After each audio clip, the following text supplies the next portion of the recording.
Welcome to the Reality After Show covering MTV's The Challenge, Season 39, Battle for a New Champion, Episode 12, A Legend Returns. And we didn't need 90 seconds of hype up for this champion that returned after, was it been 4 years? All we had to hear was, A Legend's coming out. This is my favorite person. It's the Cara Maria episode we've been waiting for, It's the second most hyped up episode for the season, obviously next to the Brad elimination. Who doesn't want more Brad in their life? When I tell you that this cast is going to be thrown for a fucking loop when They're Brad is no the last, when is. Brad's the last person to come in, and I'm just going to be like, huh? I don't think he's going to be the last. I'm pretty sure he's coming next week. He better. And so I do know because we've talked about this before and it's pretty well knowledge that Bananas backed out last second. Yeah. That it was from what I heard anyway, it was supposed to be Bananas, Cara, CT was supposed to be the three that we end with. But because of having to get Brad out there and Cara was already out on location, that's why they kind of switched the order because of that. But you know what? Let's not bury the lead here. We can go a little out of order. I was just going to say, I know we'll dive into all of it, is everyone's in a bunch of different directions. They're upset about, people on the cast. They're upset about eliminations. People are upset about a lot of things. And I'm not necessarily upset. We were talking, I agree with what you said prior to us recording. This was probably the best episode of the season. My biggest complaint is this is episode 12 and we have lost 8 people. 8. Yeah. And so it's just like, we still have 16 of 24 people left. Like, I'm getting Final Reckoning vibes. Like, no one actually ever goes home. But we're going to ignore that. We're going to ignore, all the hate that's out there for this season and just enjoy talking about a great episode. Yeah, we're going to talk about a great episode. I agree. Still having 16 people, this many episodes, it just goes with what I feel like our theory these past few weeks has been, is that they didn't want a lot of these champions to win coming in. They wanted the new generation, even though they're all in their mid-30s, really show out and so that they can do what they have planned in part 3, which I'm expecting is a bunch of purges. Which I don't get that because it's nothing new. We've had purges for a while, dating back to I'm thinking around like Dirty 30 time. Maybe there was the first time we had like a legit one that I can remember is Invasion of the Champions. Okay, no, that's fair. So it's going back around that same time. So it's nothing new, but it's just that doesn't sit right with me of just, oh, you lost a daily, so you're going home. Like, at least give them the elimination. I don't necessarily even think it's just going to be dailies or parts of the final. Like, I think they will have a legitimate, just multiple people are going into an elimination and one person comes out. I mean, because if they do that, there's at least some sense of intrigue. Because if they do a bunch of threes, I just think of the invasion, it comes to my head because I think of it was Amanda, Nicole, and Ashley, and Ashley outmaneuvering both of them socially in that challenge. It's ultimately what gets her first win. No, I agree, but sure, that technically is a purge, but that doesn't really stand out to me, just for the simple fact that at least you had the daily and then you had a chance to get back, where I'm thinking of not even the purge of Dirty 30 because you got to go to Redemption House. Right. But I'm really thinking of the ones like Vendettas is where it sticks out, that it was Jemmy and Devin at the end, where it was like, okay, you finished last in this daily. See you later. But that's become a staple at this point of the challenges, so that they can have multiple episodes of the final, and it makes sense to have multiple episodes because you have these people trailing off in between episodes, or you use it as the cliffhanger, or you have Casey and Nani going at it, and Nani just gives up to let Casey get her win, because by winning the elimination for coming in last, you suddenly get to pick the best partner for the back half. But we're not talking about Casey here. So we are starting at the beginning of the episode. Really nothing important's talked about. Other than like you hear Raven saying that she feels betrayed by James and Mariah again. Like Raven's so fascinating where like she says half these confessionals she's missing it, and then the other half she's like right on the money about what's going on and what she needs to do. So this was the one of the times where it was a miss of like, oh no, I'm against James and Mariah, even though like she's on her side. Especially if you go off of Colleen's notes. We'll get there. But notes have come back onto the challenge in canon.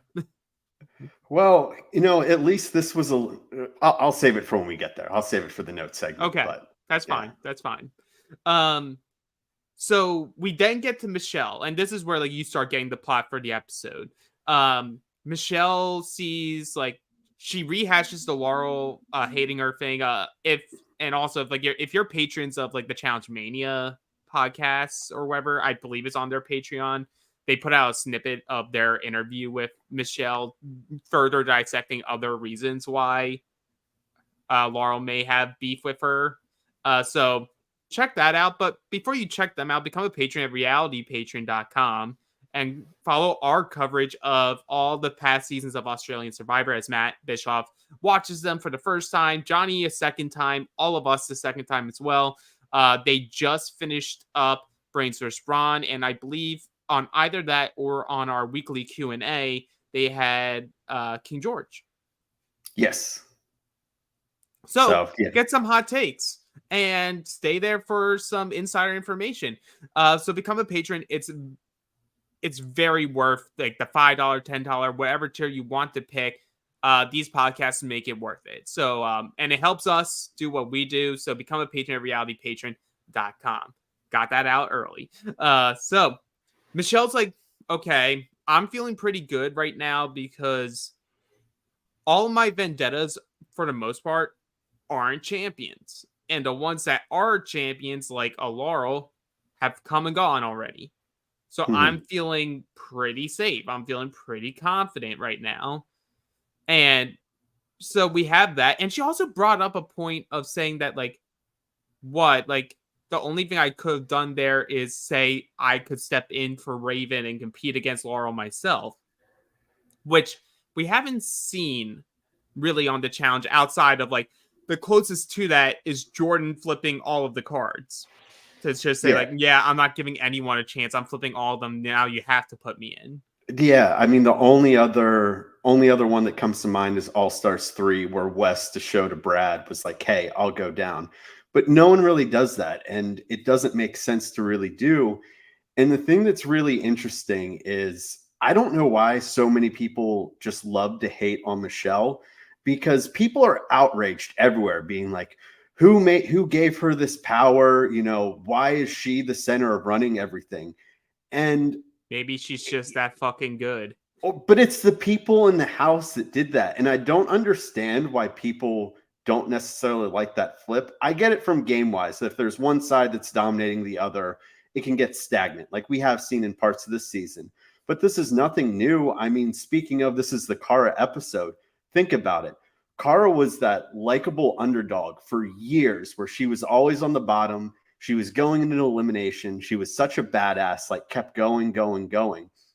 But then when she started playing smarter socially, World of Worlds 2, people turned on her the drop of the hat, being like, oh, it's Cara's cult. Like, this is no fun. It's ruining the challenge. It's just like, if they're whoever becomes the power player of the current iteration of the challenge, the fandom just instinctively has to go like, oh, they sold out. It's like they joined the man in like corporate talk, like, and now we have to be against them because they're part of the machine now. Yeah, but it's like for Cara back then or Montchal now, like, give them some credit. It's not like producers told them, oh, you can't go after Montchal or she needs to be protected. If she can manipulate them and work that relationship so well, whoever it is, but Montchal in this particular season, that people are putting their best interest or her best interest above theirs, that's hats off to Montchal. That's not a slight on her anyway, because that means that she's dominating that social game, which Yeah. you see when we get towards the elimination of how much it's dominating, because you think, okay, the guy that's probably the most safe to this point in the season is Jay. And you have that comment from Jay being like, if Montchal leaves, I may even be screwed because she's the reason that I'm in the power position that I am. Yeah. So let's just give her some kudos for putting herself and working into the situation that 95% of the people on on these shows, not just this particular season, but any season, can't put themselves in. Now, I'm going to be very careful with my words here because I'm not saying to be mean to Montchal, because I'm a big fan of Montchal. It's very clear on this podcast. We're all Montchal fans here. And Johnny's a friend of hers. But I'm glad that people are like that because it shows that she's that good. As much as you guys want to claim that she isn't good, she had this whole cast wrapped around her finger. She had Kylan get trying to motivate her during the elimination, and he's actively targeting her. Like, you have the whole house was cheering her on, there was not one person being shown that was like hoping that Montchal fails and goes home. There'd be people afterwards that would say in confession, like, oh, I'm so glad Montchal goes because this shakes up the game. This shakes up the game means that Montchal has that much of a grip on people. Like the Queen Bee, Worker Bee thing, like there's fake outrage on that. Like, for context, I'm not going to get into in this podcast, but like she is very clearly the Queen Bee. Maybe she could have used different words, but essentially everyone else in this alliance, like outside people she truly prioritizes, there's people that she won't care if they go home. Like she'll care as a friend, but not care as part of the game, are still actively bending over backwards to help her and her core people's like agenda. Like Colleen sort of emphasizes that later in the episodes. Like, I did stuff against my better interest because I thought it would help the group. And now I'm realizing I only did things that hurt myself with no benefit in the long term. And again, that just shows how strong of a social game Montchal has. True. Can you only win with just a social game? No. But you also can't just win based off of winning dailies. Like, you have to have a mix of both. And Montchal has just at least shown through these seasons that you do have a lot of power. Corey does mention some fair points later in the episode that we'll touch on. But for now, I'll hold it there because I think that's more of a take on a Jay rather and a Soph rather than a Montchal, and mainly the women. Like, I think the men, No, I think you hit the nail on the head with just when you were talking about that once someone comes into the challenge and becomes that cog in the machine that, oh, like they sold out, they're going with the man. It's really hard to have the rest of the fan base really rooting for him because I brought up the same thing happened with Kara, that it's so hard to have someone be in the majority that has the game under control that people are still going to root for him. I mean, the only person that, and I'm sure there's more, but the one that comes to the top of mind is like a CT, that everyone's okay with that because people love CT. But I mean, you mention Kara, there's Montchal, even like a Bananas or that whole like JEK era when that was happening, that when those people become just we're the dominant force now, people aren't going to like them, but that doesn't mean that they're doing anything wrong. They're just playing the game really well. They're playing the game well. Is it exciting TV? No. No. Not at all. But like, even in this episode, now we're seeing the intrigue because you now had all these episodes where people aren't going home and like you still have to like semi show your cards, and now you're starting to get this inner turmoil. Not all of it based off things that are happening in the house. Some of it's just hearsay and rumors from Norice's family, which like we need to get more information there. And Olivia's starting her own podcast with her sister. Maybe we'll get more information from that. We'll never know. But with Olivia in that conversation with Montchal, we see what I feel like her driving point for this season is like her motivation. I don't even think is to win. It's to show that she can do these things on her own, be a challenged person that isn't just Olivia and Horacio and Olivia. It's Olivia. Olivia can be really good. And she's like, I'm very happy. I was very well received my first season, but now that's put like all this internal pressure on myself to live up to these people's expectations, because I left Ride or Dies going with the fandom going like, she's the next one. She's the Mhm. next one. She's literally, as we like speak, she was the like the in social media profile picture for that challenge social media. It's Olivia. You know, like, and Olivia's getting some turn on her from the fandom as well, because, and guess what? It's only because she happens to be friends with veterans now. Like, Yeah. she does the Challenge Mania events. She's friends with Bananas. She's friends with Tori. She's friends with John A. Like, she's friends with a lot of these challenge staples. And now I feel like people are just turning on her because, like, oh, she's just gonna join the vacation alliance of it all when it comes back in season 40. This was a really weird episode for Mm-hmm. Olivia. Now, there was some, tea leaves out there that we could have seen this coming, because we have seen people like Nerys and others that have voiced that they're clearly not friends anymore, like they were coming into the season. So I guess there was some foreshadowing there. But going into this episode, like, I saw someone commented somewhere of just being like, to this point in the season, who do you think is in the best position? Maybe not to win, but at least get to the final. And my answer that came to my head was Olivia, because if you look at it, she is in tight with that, majority alliance. Like, she's Yeah. maybe not in the Fantastic Four, but like, she's a part of that core. She's part of the core that's running the game, but she's not looked at as the figurehead running it, like we've seen Montchal be propped up these past few episodes. And so I was thinking Olivia's in the best spot because she's protected being in that alliance. But if power ever goes elsewhere to take a shot, it's not going to be at her. It's going to be at Montchal, because she's looked at as, in her words, the queen bee. And you'd think that Horacio also wouldn't take that shot. So I thought, man, like, I struggle to see Olivia going home anytime soon. But then we have this episode that has an overall negative tone with the way that the way that it was Mm-hmm. edited. And so now it's like, well, maybe I missed something. Maybe I was just completely wrong. I don't think you're wrong. Like, she's still in a very good spot. Hasn't had her name said at all based off of votes. Like, her name's talked about and being like, oh, she's so protected, but then they don't do anything about it. But we can march forward from here because we'll get some more context of what we're talking about. But Montchal like hypes her up by going like, it doesn't matter if you're not winning dailies. Like, dailies, they help you move to where you need to go, but winning a daily doesn't equate to winning the final. Like, the only thing you need to do is get to the final, and it does not matter how many dailies you won. The only thing that matters is winning the final. Like, Amber didn't win any dailies. She has a challenge champion. Yeah, I think it's one of the things that we are missing.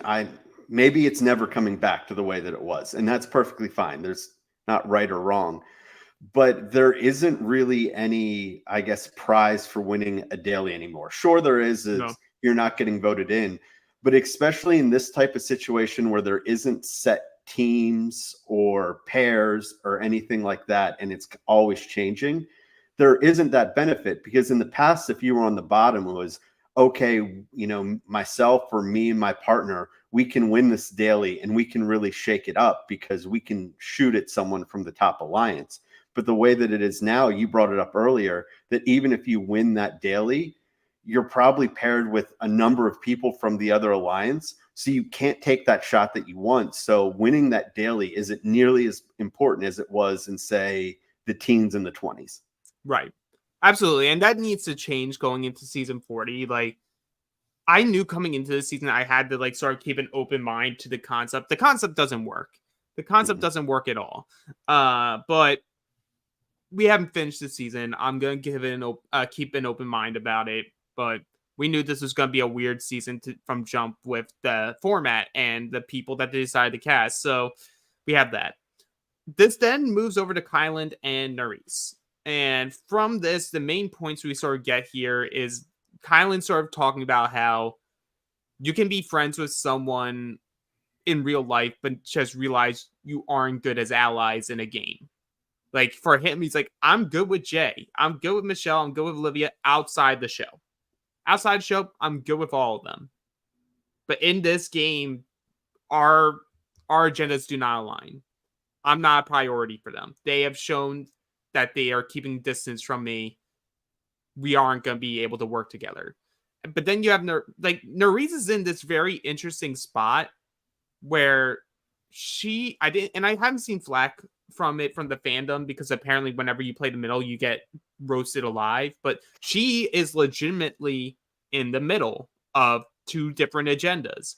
She's hooking up with Horacio, like she sees something in the future for them, and obviously, spoiler alert, they're still together. And she's good friends with Kylan, but then she also came in with this core alliance. I'm not calling it by its name because it's fucking dumb. Of her, Montchal, Jay, and Asaf. So she's like, I won't vote for either of them, but I'm very curious for the episode where someone wins and it puts Nerys on the spot where if she doesn't vote for one of them, does it blow up the other side of her like ideal situation?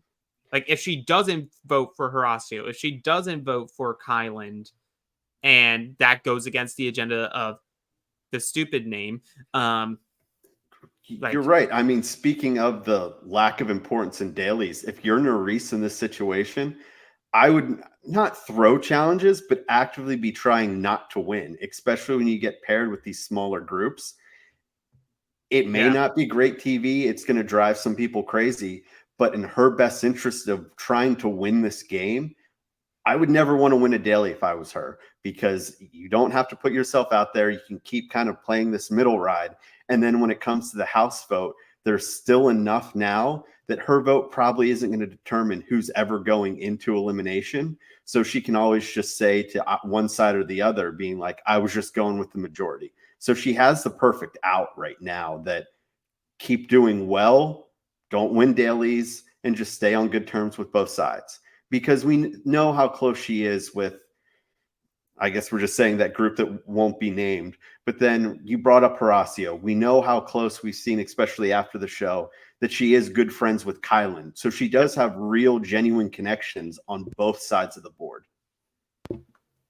Right. But I'm very intrigued if it goes against the other way and goes against the grain and keeps going after like a Kylan. Like Kylan's here is saying, like, I need allies that will speak up for me. Because I didn't have, and she can't in that situation. If the options are Kylan and then it's like Emmanuel, Corey, and Jay.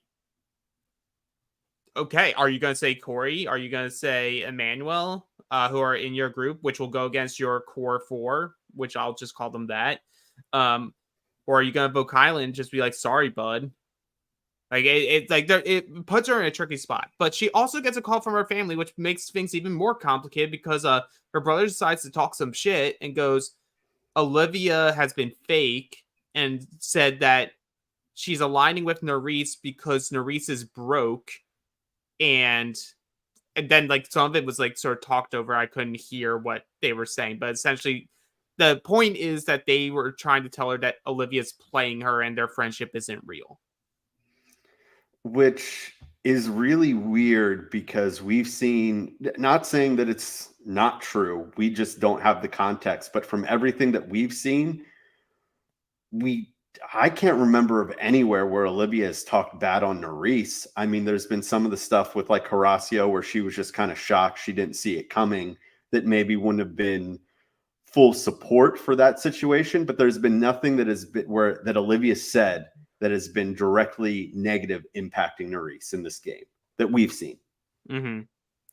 It's just very interesting to see that, like, just from her brother's just saying that suddenly she's like, oh, I have to be on my P's and Q's, can't talk Olivia for shit, can't trust her for shit, just because of this one comment. Obviously, we don't see the full conversation. We don't know if he gave very specific details. We don't know what. So yeah, as of now, we have no idea where this came from, right? No, like there's something that I missed that. We have no context. At least okay. I don't, from all the stuff I try to hide from when it's airing or filming. then we have the talks about Horacio from the Ride or Die Girls, and Nuri's like, I don't care that Horacio works out with Zara and spends a lot of time with her, or even potentially working with her, because I semi-trust Zara, and I'm also not insecure about Horacio talking with other people, which isn't necessarily what Olivia's driving at. She's not driving at, you should be jealous of Horacio hanging out with other women. She's saying, I feel like he's not being a good friend because, one, he didn't even tell me he was coming on the show, and like, we came into last season ride or die. It's like, you have been friends for a few years. I don't think even Horacio is on the show without Olivia No. being like the US TV connection to pull him in. Um, but like, he doesn't talk to her on the show either, and he's sort of doing his own thing, which it goes against like the plan that she had, which obviously he wouldn't be privy to if he wasn't talking to anybody. Um, it's this weird, complicated thing of everything. That solution to all this is just like, y'all just need to talk. But like, I feel because this conversation with her family had happened, based off the editing timeline, these could have happened at separate times. But you have all this happening, and then it's just like further proving Norice's point of Olivia can't be trusted. Look at how fake she is, talking shit about Horacio, who's her alleged like real life friend. Which, like, you can be mad at your friend. I had never seen any friendship that wasn't tested by people feeling a type of way about someone at some point. Mm-hmm. Like, I don't know. I just feel like it was a lot of like, everyone was just in their feelings for absolutely no reason. No, I would have liked to see the timeline of, did this kind of happen in the exact order that we've seen? Because it does make sense. If someone tells you some news, like, so if I, sit like, hey, Alex, be like, I didn't want to be the one to have to say this, but, Matt Bischoff was, saying some shit about you. And you wouldn't necessarily just take everything that I say on face value. But then if you're paying attention, and normally some comments that, Matt could say as a joke that you just kind of like laugh off, it's just human nature to think, being like, well, what the hell does he mean by that? Like, Right. And it just kind of keeps building in your mind as something that isn't really there, but one comment can steer everything that you're reading into things more than you should. Absolutely. And I think that is the big thing with Olivia this season. I feel like her self-doubt is also driving these paranoias about her other relationships. Just because like both of them say the same things, like, I won't say the other person's name. The only difference is Olivia's also playing to want to win, and she's like, I'm very good friends with Horacio, and maybe this is part of her way to cope with it, is like, she knows Horacio can't go to the final. She can't beat Horacio in the final. And so like, she's trying to figure out these ways subconsciously to be like, I have to be okay with targeting him, letting him go. And the way to do that is just essentially like cutting off the friendship in her mind, which obviously isn't the healthy way to do it. But I don't want to speak for her because we really don't have that much context over it. No, and it's really hard to see. It's also nothing new, because so going back to like world championships, we know part of the reason why, that Danny Tori team was so dysfunctional was because at some point Tori did tell Danny, hey, we can't go to a final with Jordan. And so that's burning in his mind, being like, okay, we got to get him out. But Tori's still stuck there being like, sure, I said it. I agree with it. I don't want to run a final against him, but I can't bring myself to actually take the shot to do it, which I think is pretty normal. Yeah, and you know what? We'll touch on this scene right now. There's a scene later on where Olivia's talking with Jay, and that sort of is brought up because like, she mentions that Narice wouldn't say Horacio's name, and she says, I have that similar problem too, because there's this thing of being able to separate, and it's like a mini theme in this episode, the ability to separate your friendship from the game. And sometimes it's very hard to detach. I shouldn't say sometimes. It's always very hard to detach your personal feelings for someone with the moves that you need to make in a game, because it's not black and white. The right move is to target Horacio because he's someone who can win in a final over you. But you have been very good friends. And even with you having some beefs with each other, or like you feeling a type of way, maybe you feel slighted, doesn't matter. It's like, how do you make that cut without fully burning that bridge in your real life? that's like that big dichotomy that we're seeing, because we have that versus Kylan and Horacio being like, oh yeah, we're both cool with Montchal, like we're friends with Montchal, but damn, like she ain't prioritizing us, so we need to go after her. And like Kylan being a little shady, making jokes of like, well, I only wanted to work with Montchal because all the girls I like here could beat her in the final, ha ha ha. Which again goes to the underestimating of Montchal, which was why she won Survivor, was being underestimated. We'll have to see. But like I found this theme overarching the episode, sort of like that CD plot, very interesting. Mm-hmm. No, that makes sense. It's I mean, it's complicated. It's a game because at the end of the day, everyone's going to say it is just a game, but if someone who you're really close with takes that shot and it's for this amount of money, it isn't just a game. It isn't just like playing, Monopoly or some type of board game. This does have real life implications. And so I don't think people should be taking shots of, oh, you're so stupid, this is what you need to be doing. Like, it's way more complicated than that. But on the other note, love it because we get some of the best moments of reality TV on the challenge when that type of shit happens. We don't get Rivals 3, even though some people don't like the season. We don't get Rivals 3 with Bananas and Sarah if Sarah doesn't slight Johnny over a game move in X's 2. Which, people, they seem to be on one side or the other. I kind of like both things, though. I like a friend prioritizing. Oh yeah, hey, this is what I need to do for my best interest to try to win this game. But I also like the other side of it, of being like, hey, you screwed me. I'm not going to let that go, especially in the realms of the next game that we play moving forward. Like, that's still really going to stick in my craw. Right. Okay, I'm now going to speed this up a little bit. We are now going into the daily. The daily is we all fall down. There's a 30-foot tower platform over the water with a floating wall. And you are in groups of 4, tournament style, 4v4.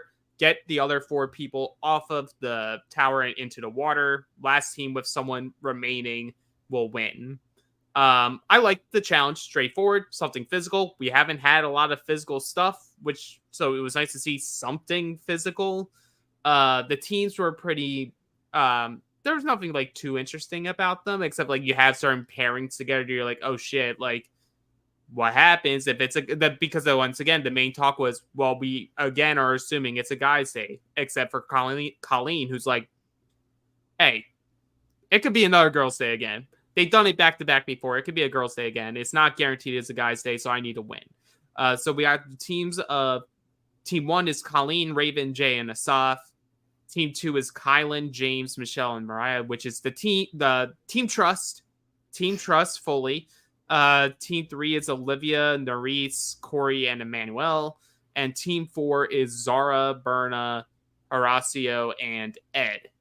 And we get the little bit of tension and drama in the pre-challenge, pre-daily interview of Team 2, where Montchal essentially tells them that like Mariah mentioned to her that people were already thinking she's going to sabotage, and she's like, "Look, this isn't even a challenge I could sabotage if I wanted to." And 2, like, what does that make? Like, why would I want to help you if you're, before we have even discussed what we're going to do as a team for this challenge, you're already questioning me? So why should I help you? Is essentially, which I love some good drama before a daily. No, that's one of the things that we've been missing. Let's get that. I can see it from both sides of view here, that if you're Montchal being like, what the hell, guys, why would I do that? But then if you're also on the other side, specifically the Kylan, Mariah, and James thing, being like, why would you help us win? You've pretty much been targeting against our wishes this entire game. But it's one of the things that I agree. It's what we needed in this episode. And it's part of the reason why the episode was as good as it was.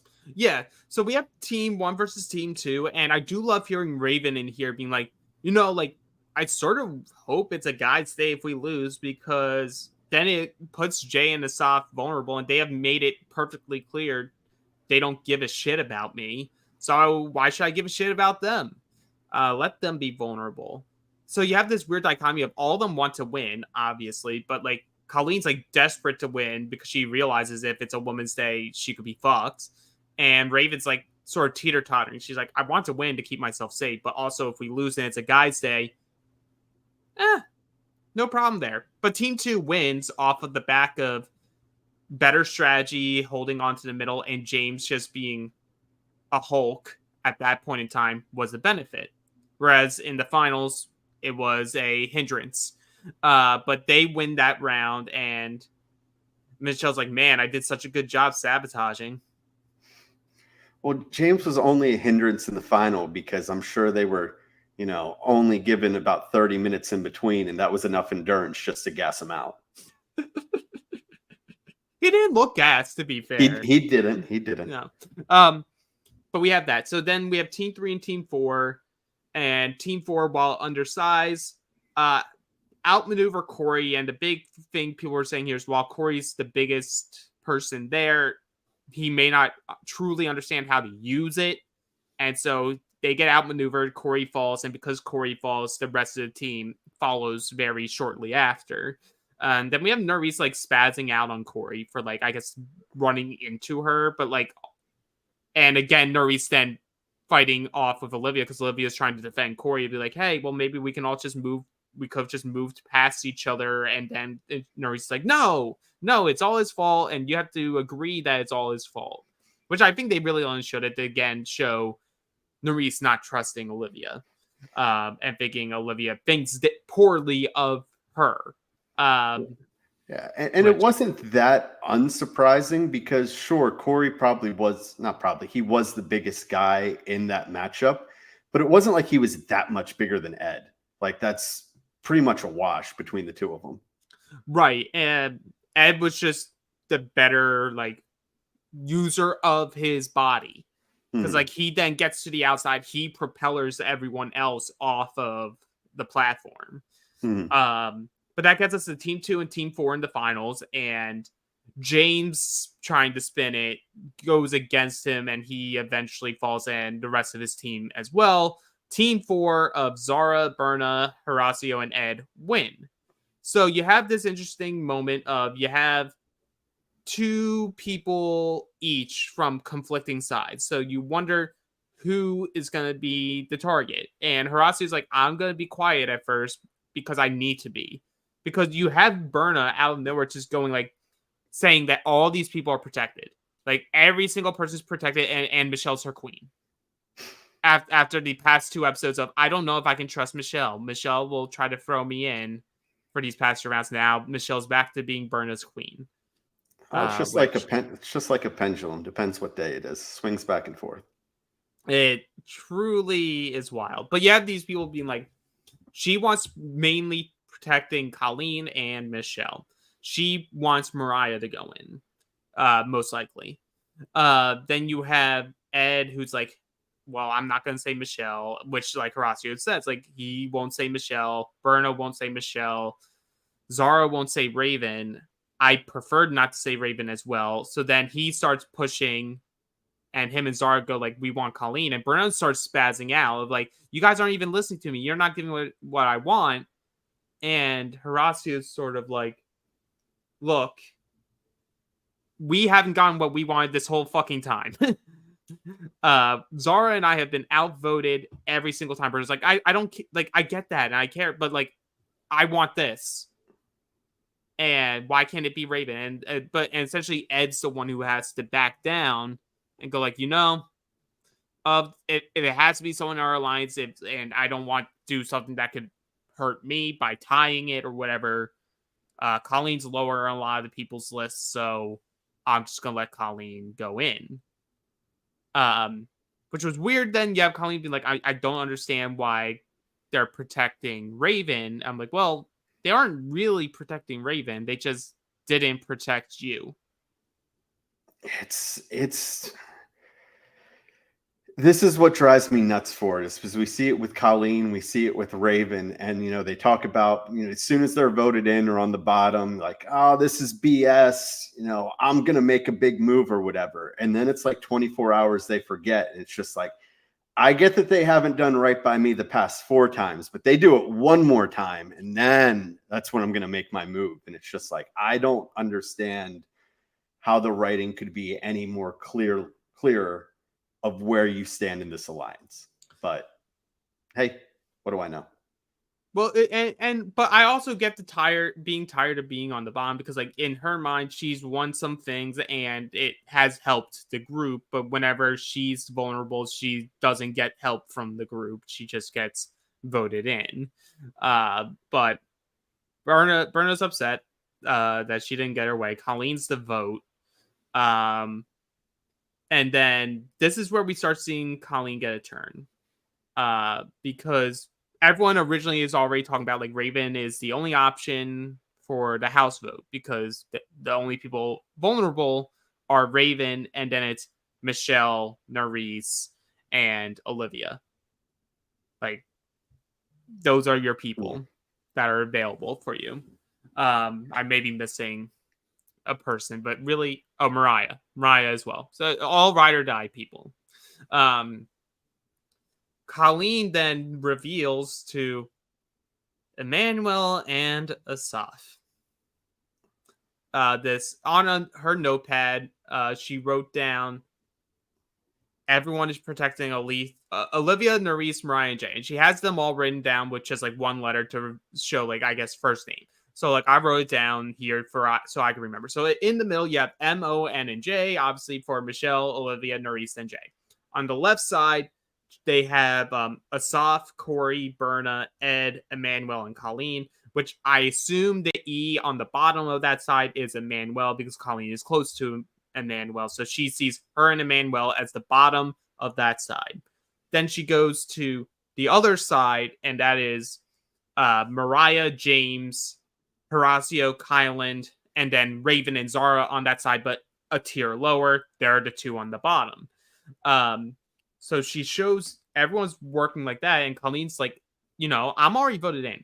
I want to do a big move. And Asaf's sort of like pressing against it. Emmanuel's sort of pressing against it, because like if Michelle is the one put in, that hurts their game. Which again, all these people being concerned about Michelle going in and how it would impact their game moving forward shows how good of a player and socially Michelle is. Like, if there's any shadow of doubt of how much power Michelle had in this game, this is where it is, where every single confessional is everyone be like, well, yeah, I would like to do a big move, but if Michelle goes in, my game is fucked. Yeah. I'm just surprised that we saw another note after the whole Michaela debacle. I mean, we also see it from Michelle counting votes. I'm like, girl, throw that in the water. Yeah, no, it's, notes just never work out. The only time that notes, I think, have ever really had an impact outside of the bananas notes that was just to stir chaos was simply when Laurel made the note in Free Agent, just showing her hit list to Devin, that scared the life out of her. But that also could have been more because it was Laurel. That's all that's just Laurel. And then next scene is once again showing why Asaf's game will never be good post this season. Is you see him immediately rat out Colleen to Jay and Michelle, saying that Colleen is wanting to make a move on her specifically. And this is where we get the Queen Bee, Worker Bee comment. You can't touch her. She's going to get to this final. We'll see. They don't put that stuff in there unless like you either guarantee she's going or she misses it because of a purge or something. So we'll have to see what happens there.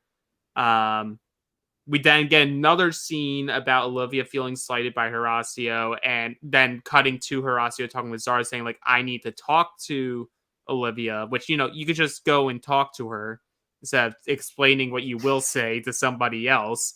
He wants to clarify to Olivia that like, it has nothing to do with her. He just doesn't see how he can work with her friends. And so he doesn't want this to impact their friendship outside the show.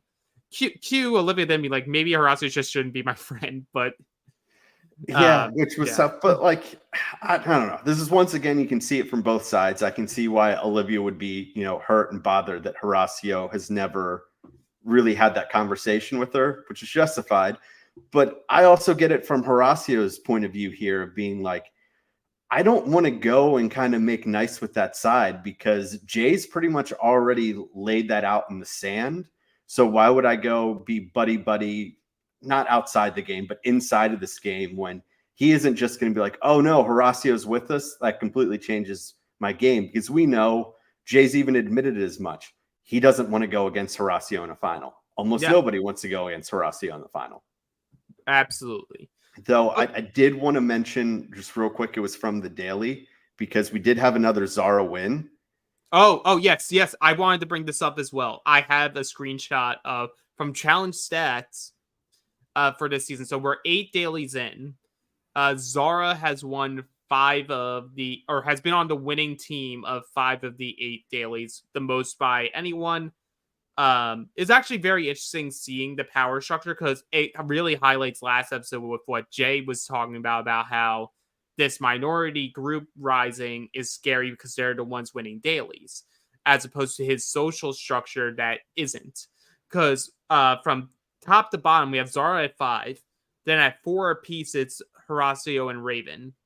Then at 3 apiece, it's Berna, Colleen, Corey, Emmanuel, and Mariah. At 2, it's Asaf, James, Jay, and Kyland. Ed and Nerys have 1, and Montchal and Olivia have 0.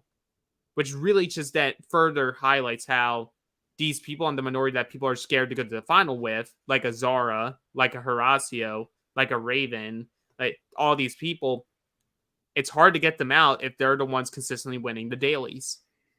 No, it really is. And I wanted to bring up like, is Zara, is she the new Casey? Of just being like, she's a pretty dominant. Maybe Casey didn't have that dominant of a run, but she keeps No, winning she all did. these dailies. She's amazing, but it's just like we're not quite getting it on the personality side as a character anyway. And I feel like she is getting that Casey edit, but we at least see her in or in real time being like, well, like we have to do what we have to do. Like she has a conversation with Raven of like, I know you will win. You are a champion and you will conquer whatever's in front of you. And whoever votes for you, fuck them. They can be your friend. I don't care. Fuck them.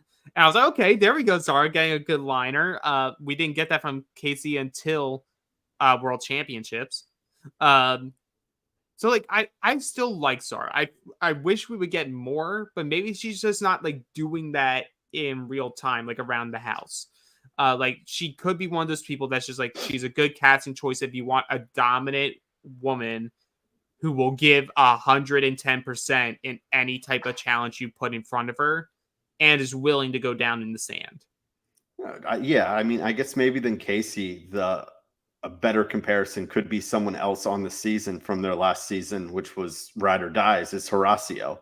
Someone that's very good physically, good at all these dailies, probably going to be really good in eliminations. We haven't seen her in a ton, but just from what we've seen so far, you'd imagine that she's going to be good at eliminations. But it's just the social game just isn't quite their strong suit.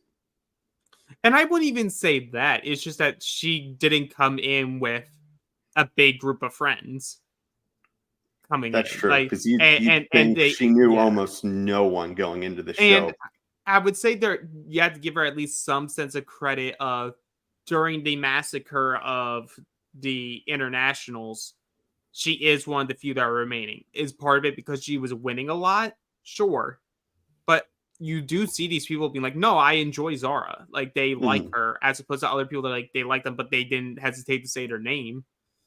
So we'll have to see there. But okay, so we covered a soft spilling the plan. We have that. Colleen gives Mariah and Raven as names to the men, but she's still playing them because she just doesn't want to give like her full reasoning, even though she's not aware that they already know. And Mhm. you have these people going back and forth about that. We get the Raven feeling like an outsider, which again, they really were good this episode of highlighting Colleen and Raven's parallels to Kara's early career on the challenge. not to the extent of what Cara experienced as an outsider in her seasons of the challenge, but nonetheless being like, I'm. It's an uphill battle. Like, unless Well, I win, I'm always going to be thrown in. I'm always going to be targeted. I'm going to be left out of the loop. well, she's not going to have that exact, experience, because there's certainly nobody on this cast who's a Wes who's going to, dump a whole bottle of soda on her and then just berate her. Yeah, which would get anybody canceled today. uh, and considering that like Fessy got thrown out for throwing like a water bottle or something at Josh, like Wes would have been banned with Probably. that in today's standards. But then we move over to the Jay and Olivia conversation, which we highlighted. But I do also just want to point out that Jay looks paranoid as fuck. And maybe part of it is because his hair is like all over the place. Yeah. I have something I need to say about that. All right. If you don't like Jay, that's fine. I'm not. I wasn't commenting about that. No, this is where I am. If you don't like Jay, that's fine. I like Jay. He's even rubbed me wrong a little bit, this season. But, for whatever reason, you're not a Jay fan. That's fine. Let's stop it with taking the shots at his hairline. All right. Mine doesn't quite go back as far as his, but someone who's also, starting to fight a battle that's eventually going to lose. All right. That's near and dear to my heart. I don't need to see those bullshit comments all over the internet. He has no control over it. I love bananas, but not everyone, has the money to pay for hair plugs like he does. Like, just leave the poor man alone. All right, rant over. Woo! Woo! Bananas getting shots. I wasn't expecting that one, but I would say he could style his hair differently. He could, because I think that's the issue. Is it really highlights even more?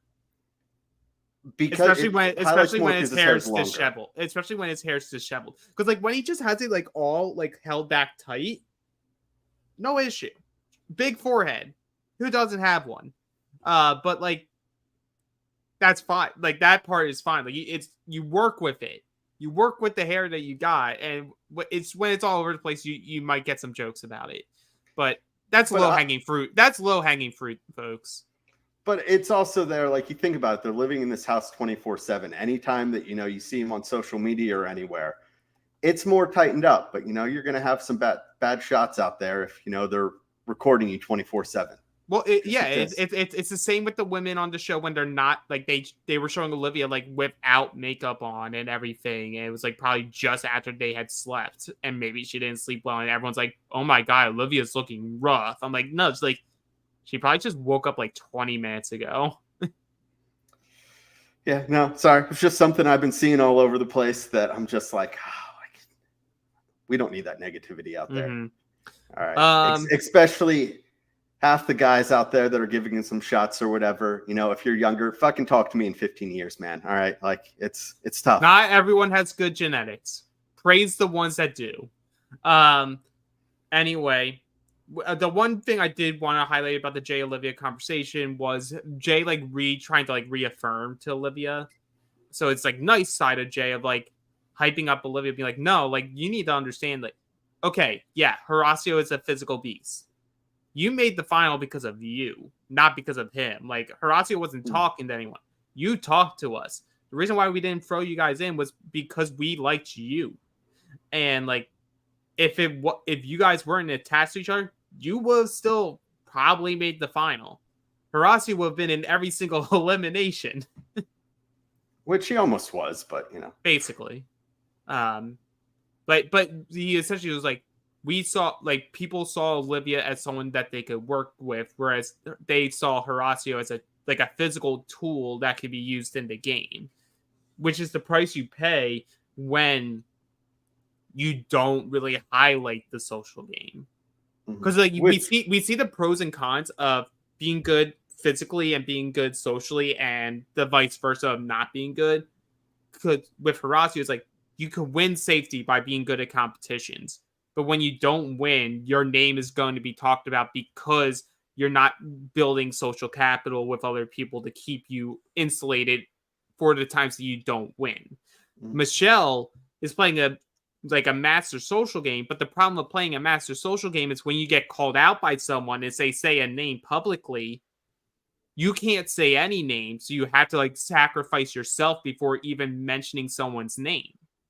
Because by saying someone's name, it ruins the social game that you were playing because it shows some type of card and hierarchy. Yeah, you're absolutely right, because I mean you mentioned it, like Horacio kind of being used like a tool, which is that's exactly what it was. Most of the times when he was thrown into elimination last season, it wasn't because they necessarily wanted him to go home. It was because he was a strong competitor, and worst off, you're getting a strong competitor out of the game. But more times than not, what they wanted to is, hey, we want to take so and so out of the game. Horacio's the one that can do it. Hmm. Absolutely. We have the Kyle and Horacio conversation that I mentioned, which Nerys in the room, which again, they're really trying to highlight that Nerys is in the middle. Something's going to happen these next few episodes, I swear. Especially with it being Guys Days the next two episodes, guaranteed, because we know Brad and CT still have to show up. Then we get the conversation with Colleen and Kyland, and both sort of going with this whole like, well, we were against each other earlier in the season, but like that whole enemy of my friend or enemy of my enemy is my friend mentality for the season. And, you know, going into this nomination, I have realized I enjoy Colleen. Oh, She's I not agree. I put her in the same box of Raven, where it's like there's still like, because Colleen's very smart as well, and it's like they haven't put all the pieces together, but when you expose us, the audience, to them, there are benefits to them that I'm like, I would like to continue to see. Like they're both like obviously baseline, extremely attractive women that are very driven to do well in this franchise and trying to play the game hard, but are getting roadblocked because they just so happen to be put onto a show where like core years of friendship they did not have, as opposed Mhm. to others. No, it's right. Colleen is someone I know. I kept making the joke the first what, Who 6, 7 pods. Who, like, I keep forgetting she's there, but she has come on, and she's someone that I think she should keep getting called back, and not every season, but every other, every third. Like, I think she's someone that can add value to the show. I agree. I think having more exposure to her is good, and we're starting to see that edit turn for her, where like maybe she does have a good run this second, like this back half of the season. Maybe she gets to the final. Maybe she gets close, but like we're seeing that like she's willing to go against the grain. And if we have a future season where a lot of these people come back, these lines aren't going to be the same that they were this season, because some of these people will remember and be Mhm. like, I remember how I was treated in this alliance. They do not value, they may value me as a friend, but they do not value me as an ally. And you know what? Two can play at that game. She's And I think someone Colleen's someone that I think she is someone who will remember. And I think she's someone that could play, you brought it up, kind of that Kara archetype. And I think it fits her even more so than it does Raven, because Raven is more loud and outspoken. And when we think of Kara, we think of that now, but that's not who she was her first few seasons. I mean, her first season, we don't see much of her because she goes home first with Darrell and Fresh Meat too.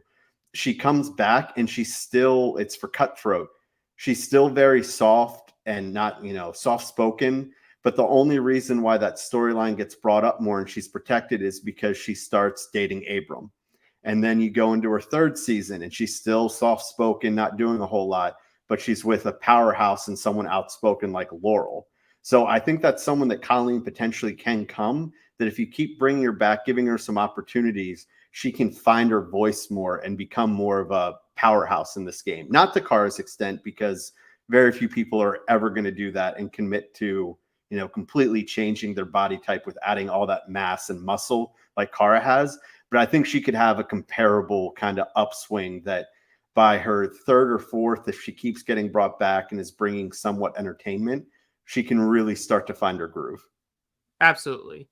One point of note though is while Colleen and Kylan are having this conversation, it's once again a conversation at the gym where Asaf is just like standing right there, and it sounds like, oh no, but because He's the master game player because no one knows I'm aligned with the US. I'm like, but they do. They literally do. They just don't know about your Fantastic Four. But like, whatever. Bias off. I Nominations. just refuse to mention his name anymore. Yeah. Stop calling people out. Nobody wants to see you come back. Just go. Truly. Like, you're going to be the first boot every single season, or at least down in elimination every single season moving forward from these vets. So, like, best of luck to you.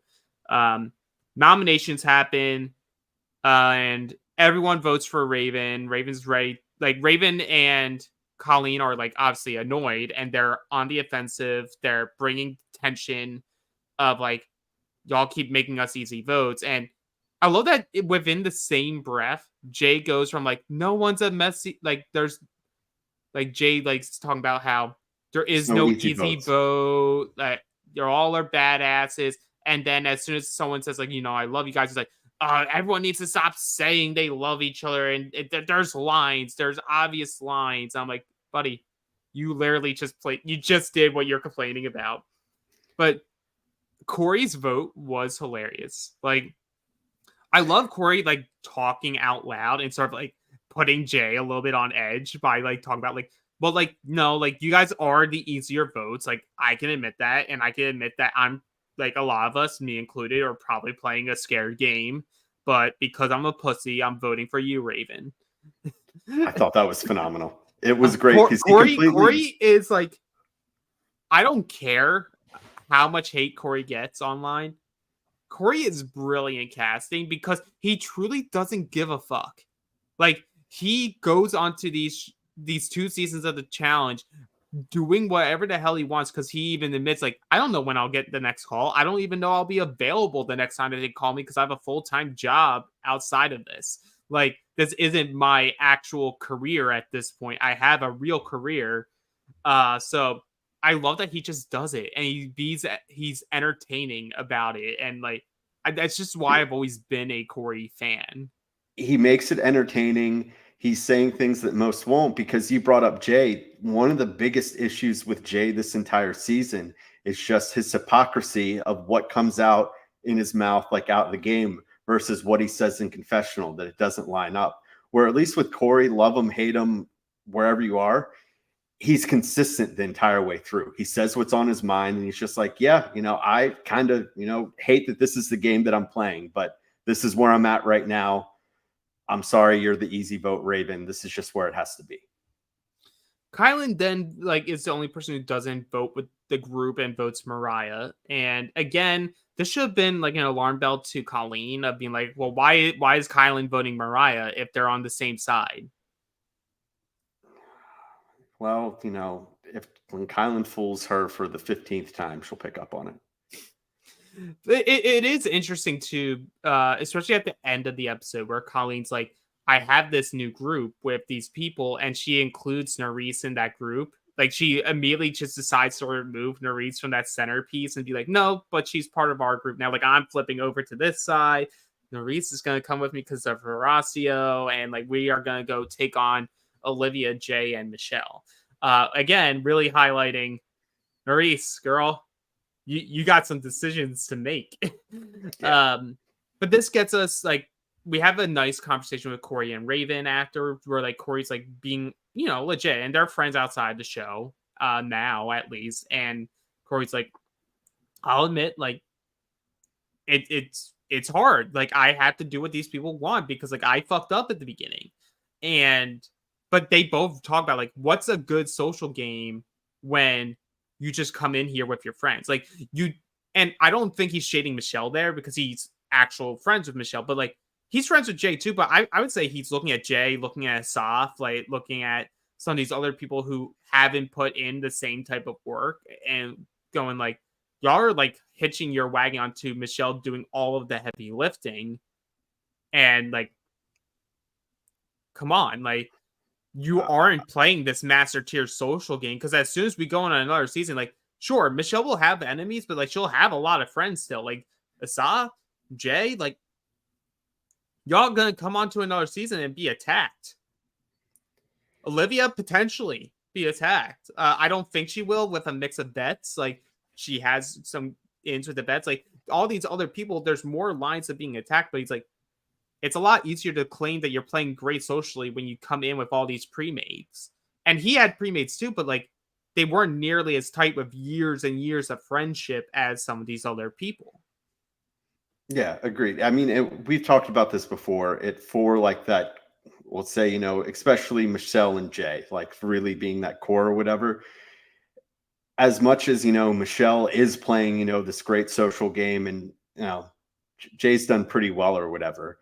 This season really did fall perfectly for him that they're not going to probably ever have this instance again. Yeah, absolutely. This gets us to elimination after Raven's comments that champions aren't pussies.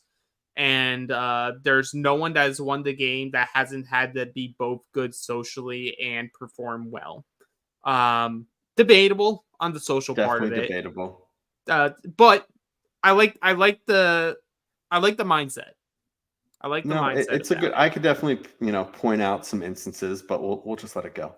So we get to elimination, and remember the Tori episode where they had to do like a full like 2-minute hype up about her being one of the goats, one of the best of all time.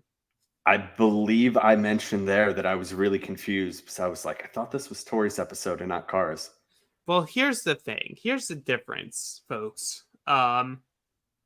There's one thing about talking yourself into being a legend.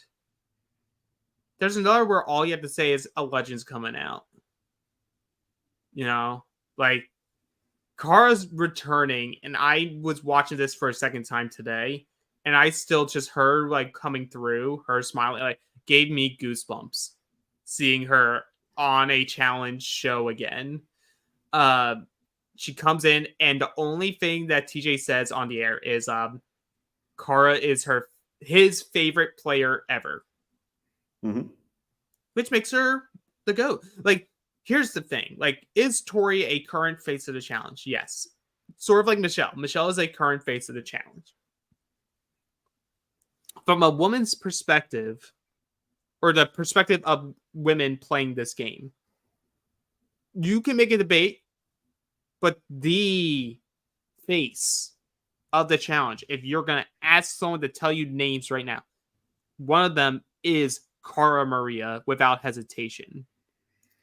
You could make arguments of, if you like certain women more than her, that could beat her. There's certainly those arguments that can be made. She isn't, unbeatable or undoubtedly the greatest. And that's never been her brand. Yeah. She's definitely, in the top or whatever.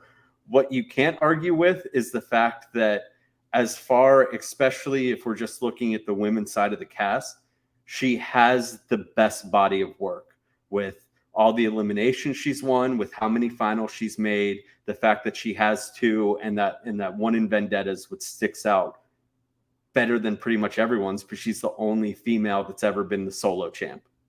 Yeah. Period. And I wrote down the facts there as well. It was like 13-6 elimination record, 14 seasons, made 9 of those finals. There's a 15th season out there that we don't know. We don't know what happens out there, but maybe it's 10 finals and 15 seasons. Maybe it's 9 and 15. We know there's a 15th season. Maybe she has a 3rd win. We have no idea. Maybe she has like 5 more elimination wins. We don't know. But she does have 2 championships. And it's sort of unreal because I put her on such like a pedestal in terms of just like her work that I always forget that she's only won 2. Because when you think of Cara, you think of her making the final. You think of her going in the sand and beating all these people. Like before Wednesday night, the only woman to beat her in I believe, in a one-on-one, her only elimination loss one-on-one is against Laurel. That was with twice. a broken hand in one of them. Yeah, she also got her an invasion, but Laurel's the only one that's gotten her. And yeah, the thing is with Cara is that she's finished, you'd think more because she's finished 2nd so many times. She finished 2nd in Cutthroat. She finished second in Rivals 1. She finished second in Rivals 2. Like, she's been so close to getting a third or a fourth. It just hasn't quite worked out for her. But she's always there. It's only like, it's very rare that you have that she made a final in like World of Worlds 1, where she still made it into day 2. But Right. it's rare that, oh, she finished like 5th or whatever it was. Like, she's almost always right there competing for the championship. And like outside of the War of the Worlds 1 and 2, most of those finals she had to earn her way. Like she had to do it like the hard way. She didn't get to have like the perfect social game, hide, maybe only face one elimination, and the hide behind your alliance. That wasn't, and that was never her style until like later in her challenge career. And I only say later just because of body of work, because she says something at the end of this that made me very happy inside. Is that she's back, but like she is back, like, and I was very happy to hear that. What I'm really disappointed about is that we didn't get her entire, like, MTV release a segment of everything that she roasted the cast with, because if you Oh hear my some of the God, things that she please. said, calling them plastic, and that's why they floated in some of these water challenges, or just straight up telling them, like, the only reason all of you are here is because production is saving money because they want to call all the people they actually want for season 40. Like, release that tape. I We know you need it. have it. Like, yeah, because like she roasted the fuck out of them, and we got was her calling them knockoffs. But she finds out that Colleen and Raven are the only 2 girls available to be picked that have been in the sand this season. The other 4 have not touched the sand once. And so Cara makes a point, because she was always going to pick Michelle if she got chaos, but like orange shirt, which she definitely was told by Laurel that's how Laurel referred to Michelle as purple jacket. So to get a little more in there, because I think Michelle's still a little bothered by that today, of not being addressed by name, but like being addressed by what article of clothing you are. And she's like, okay, well, if I do pick chaos, because guess what? Production told me which one it's the mace, because it's always going to be the one in the middle. Hey, who would you want me to pick that isn't you? And Michelle like hesitates to give an answer. She's playing the political game. She's playing the like, I just don't feel comfortable giving a name. And she's like, okay, then it's you. You just said it's you. If you can't say anyone else, it's you. You'll be down here. And she pulls chaos and she picks Michelle. Yeah, and so we'll get into this. I'm not going to take anything away from Michelle's win, but it's just, once again, I have to highlight that we're bringing in all these champs. Like, these are not the eliminations. I'm not even complaining about house help, because I know that's a big thing that's out there. And I think I brought this up last episode, that it's all hypocrisy. You love it if it's on your side. You hate it if it goes against you or what you want to win. And house help has always been there. There's nothing new to the challenge. So that's not what I'm even going to criticize. It's just, you're bringing back these champs. Yeah. These are not the eliminations that we want. You're saying these are legends. Give us legendary eliminations. Give us something that isn't just these puzzles. It's flat out this. Sure, we can't have hall brawl, pole wrestle, and balls in time and time again. Yes, we can. Well, of course we can. It's what we want to see. But even from a production point, if they don't want those to be repeating over and over again, that's fine. Then just give us better, that are more, carnival type games that we've seen in the past, that are testing endurance, that are doing a lot of different things, that aren't puzzles that can be helped. Like, just give us good eliminations. And we haven't gotten it, because sure, we had the pole wrestle with Casey, but she was going against Big T. Like, Casey was always going to win that one. But it's not her fault. It's who she polled. But I'd say outside of that, the only good vet elimination that we've had was Jordan's. The rest of them, we've left just being like, like, all right, like, so-and-so won, but is that really what we want to do? Like, sure, Tori beat Melissa, but is that the elimination we want to use? Yeah, like, that was one of the few times where you gave someone an elimination that, like, does not work in their favor. Because it was like, you you gave that to Tori, who's pretty well rounded at this point. And you gave it to Melissa, who's afraid of the water and not great at puzzles. Or I should say afraid of the water, but being like submerged in the water isn't her thing, as well as memory.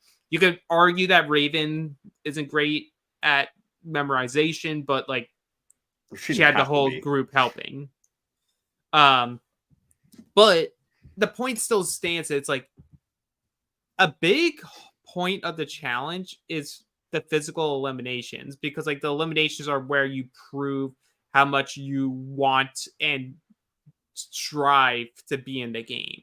Like puzzles are great for like showing what you can do in a final when a puzzle comes up, but it's like, and you could like, you'll have the people be like, well, you know, the blocks were heavy, so like Kara still had the edge there. But I'm like, at the end it doesn't matter, because like Michelle's good at puzzles. Like she was going to win the puzzle, and I very much believe for the most part they were designing a lot of these eliminations to skew in the favor of the people still in the game.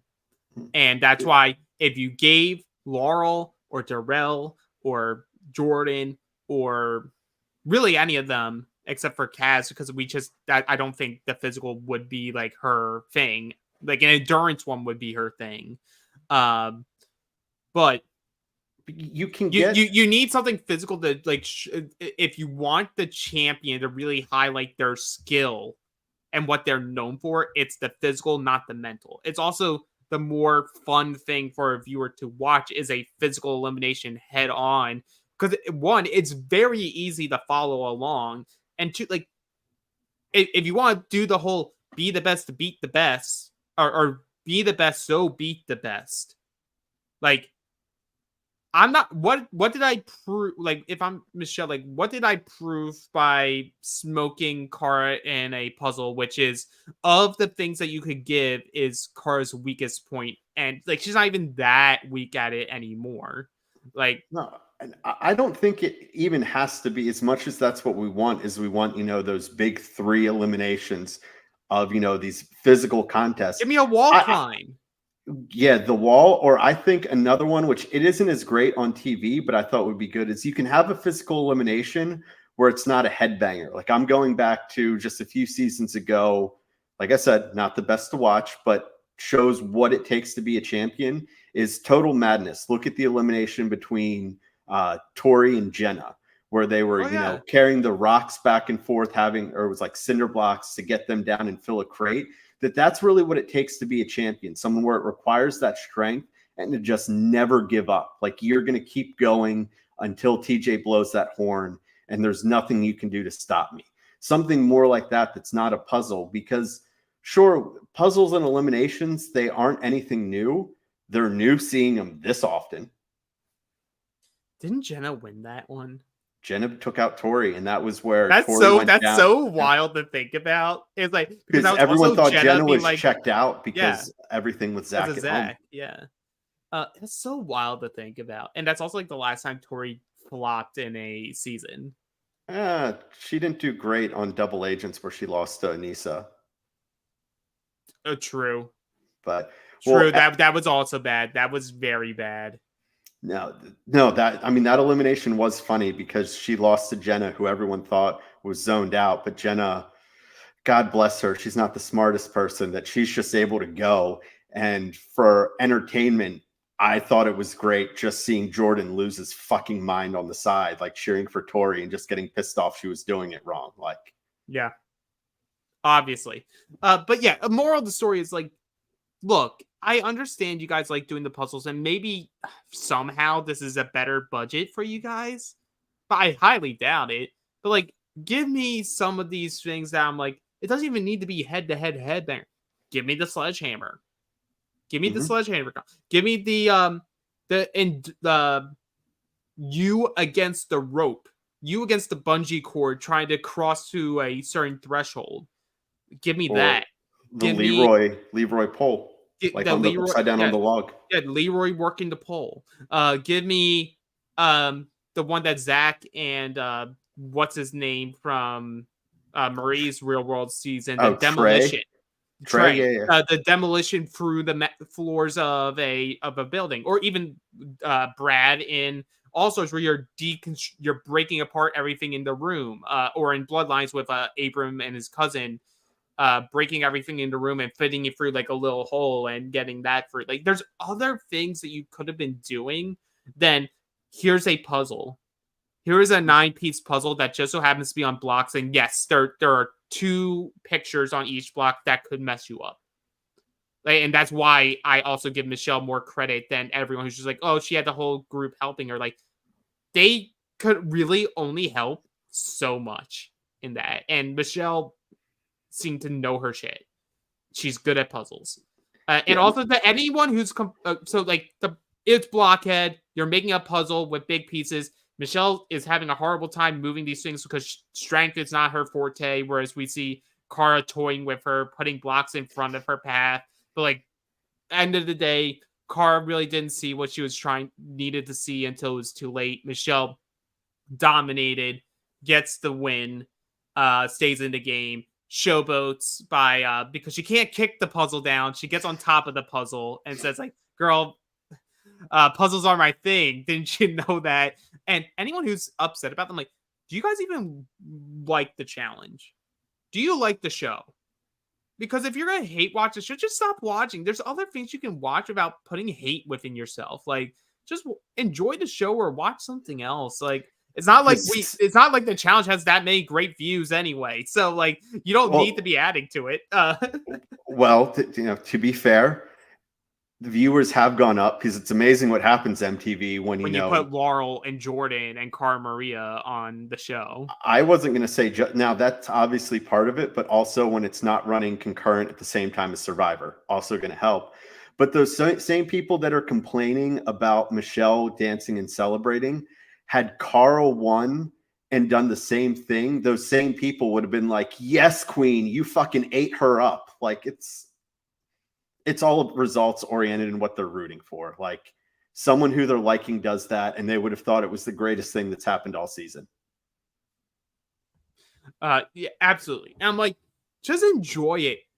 Don't we want to see people showboating? Because guess what? It creates some more beef going to the next season. If we have Montchal, imagine a season now in season 40, 41, whatever, or USA 3, who gives a shit of where we see it? You put Montchal in the cast, and then she goes and looks and sees Laurel and Cara are also on this cast. All Stars 5, because 4's been lost forever. Well, we don't know if CBS people are allowed on the All Stars version of the show yet. Well, they also said that, there was only going to be real world and road rules. And we know that's not true for some of the cast for All Stars 4. But once again, I mean, technically, those people were still MTV. Yeah. MTV originals. But we'll see. But Montchal dominates. She wins.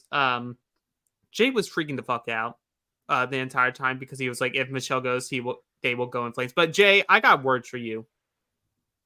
I got some words. Brother is talking some shit on these champions. I'm like, it goes to our point. Like, he's screwed whenever he comes back. Not just that he's screwed whenever he comes back, because he was going to be screwed regardless. But he's calling out these champions being like not good because they're losing eliminations that are actively not in their favor. Mm-hmm. Like, if you wanted to really beat Cara Maria and like talk that shit, do it in a pole wrestle. Right. If you want to beat Laurel and really talk that shit, you do it in Balls In. Like, if you want to talk some shit on Jordan after beating him, you beat him something endurance related. Because the dude won't stop. Yeah. Like, like you have these... Casey, same thing. Something physical. Beat her, something physical. But like you would want to beat, like, you want to talk shit on Devin, beat him in Light Bright, beat him at the coffee table maze puzzle. Like, well, don't you worry. Be better at drinking a beer while holding a wet, broken, unlit cigarette. Well, don't worry. Thank God we have Brad next week. That's really what's gonna... Okay. If you want to talk some shit on Brad, shave his beard. I'm pretty sure he'd murder you. No, that's what I'm saying. Like, given the plunger, the Laterian challenge, I know it's pole wrestle, but I like calling it the plunger challenge. Mhm. Um, you plunge him into the center of the earth, he can't move, and you shave his beard. You shave his beard, and then you also, if you want, ooh, we're going way back on this call out. You give him that wedgie that the Miz gave him all those years ago, where he lost his mind. Do that to Brad, and then go something physical. How much tangent because we finished the episode? How much did we miss by the Miz actually becoming famous and joining WWE instead of becoming like a challenge staple? I mean, probably I'd say at least. I'm not saying concurrent, but at least over the next 10 seasons, we see him 7-ish times. Maybe he keeps going longer. I always think of what could be in a world where Mike Mizanin keeps doing MTV and doesn't make it in wrestling. But to live to see another day. But that wraps up this week's coverage. We have some shakeups potentially in the works. We have a lot of tension within this group. Still at 16 people. And you know what? I expect, hey, maybe Brad and CT can do something for us and get 2 people out. What, that would still put us at 14 people left through 14 episodes. So we Hey, would have I'm lost I'm 10. still I'm still waiting for my prediction to come true of CT pulling that mace, and because Darrell also mentioned it, I further believe this it will be what happens is they will call us off down, and it'll be something that he gets humiliated by. It very well could be. I mean, if you're CT, I still think if Jay's there, that's who he has to pick simply just because he needs to But right that wrong. but they'll have But the whole house helping him, and it'll be up like CT's great at puzzles, but it'll be something that doesn't benefit CT because he's heavier.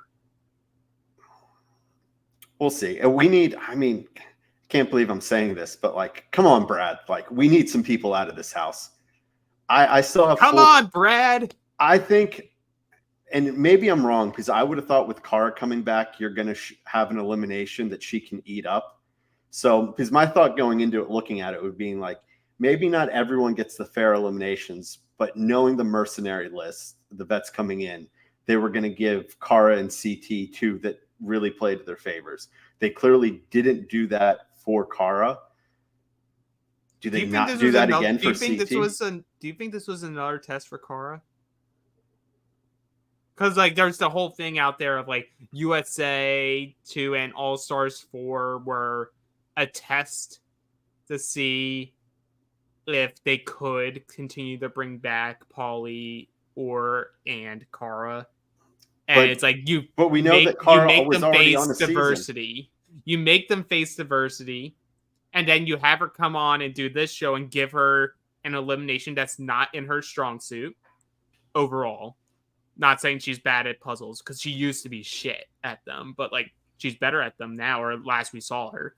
But like another thing of like we're not just going to give you the thing that you're the best at, It could and we be. also don't want Michelle going home. So It could be. We'll see. I think I would need to see how All Stars 4 plays out first because I think that would be more telling than because it filmed prior to this. But who knows? It's quite possible. yeah, but that wraps up our coverage. We'll be back next week, continuing our coverage of the challenge while we wait for Survivor to come back. We'll still have our stuff on our Patreon. So go to realitypatreon.com, become a patron for a month. If you don't like it, Johnny will give you your money back, no questions asked. But you'll see our Q&A, our Australian Survivor Rewind, which they might take a brief break on since they just finished the season, but I believe the next season is Blood versus Water. It is the next season. I don't know if it's going to be on the patron side or the free side, but there should be a new Survivor podcast that's going to be coming out. You'll have to stay tuned to Johnny. He'll be able to give you more details. But if we're just giving a hint of what potentially may be, it could involve something that regards to a season that recently dropped on Netflix. Oh, gotcha. Okay, well, until then, hey, I've enjoyed doing this. I love doing this every week. We'll be back next week to continue covering the challenge. And we'll see you all next week. Take See care. y'all. Have a good weekend.